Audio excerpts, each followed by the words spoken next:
the woman who walked into the sea and never returned. The town of Badagry, where the ocean kissed the land with an unyielding hunger, had seen many things. Slave ships once sailed from its shores, carrying souls into the unknown. Fishermen told stories of mermaids, spirits of the deep who lured men into watery graves.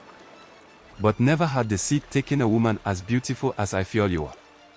She arrived at the coastal town on a Wednesday evening, driving a sleek black Lexus that looked out of place on the sandy roads. Her skin glowed like polished mahogany, her face sculpted with sharp cheekbones, full lips, and hypnotic eyes. Her body, curved in all the right places, enhanced by the hands of the best surgeons in Lagos, drew gazes wherever she went. But Ifeoluwa was not here to be admired. She was here to disappear. 40 years old, rich, and envied by many, Ifeoluwa had lived a life most women dreamed of. Her husband, Adewale, was one of the wealthiest businessmen in Lagos. Their mansion in Ikoyi was filled with luxury, gold chandeliers, marble floors, a fleet of cars. But money could not buy love. For years, she had endured his betrayals, his string of mistresses, his cold dismissals. Beauty fades, Ife, he had told her one evening, swirling whiskey in a crystal glass. You should be grateful I still keep you. She had given him everything, her youth, her devotion, her dreams of a family. But 3 weeks ago, she found out he had given another woman the one thing he had always denied her, a child.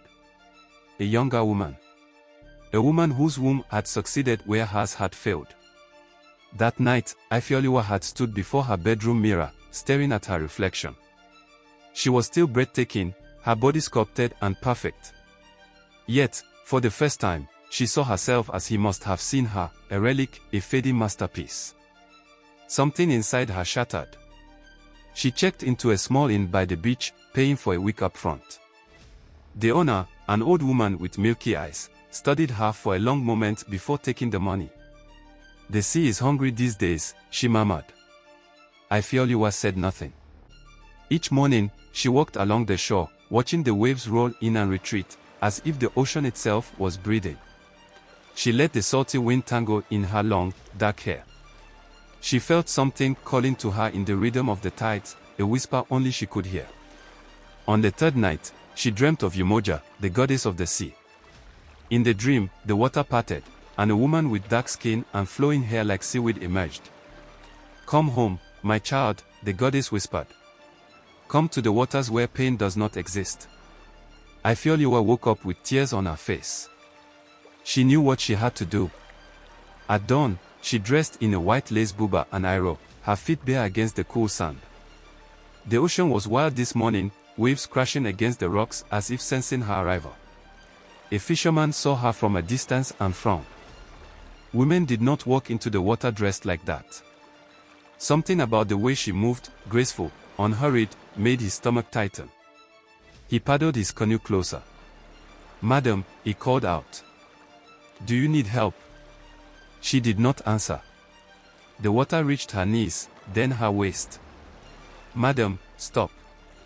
The fisherman jumped into the sea, wading toward her. But as he reached out, she turned to him with a smile, soft, knowing. And then, she was gone.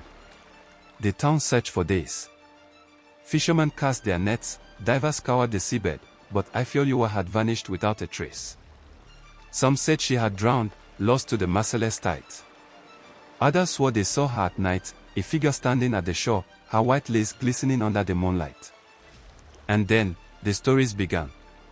A week after her disappearance, Adewale received a package at his Ikoyi mansion.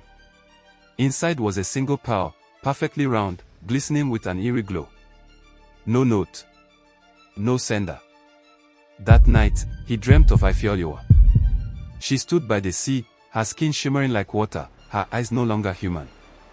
You should have loved me, she whispered. When he woke, his sheets were damp with salt water. From that day, the ocean near Badagry was never the same. Fishermen claimed that on stormy nights, if you listened closely, you could hear a woman's laughter in the waves. And some believed that Ifeoluwa had not drowned at all. She had simply gone home.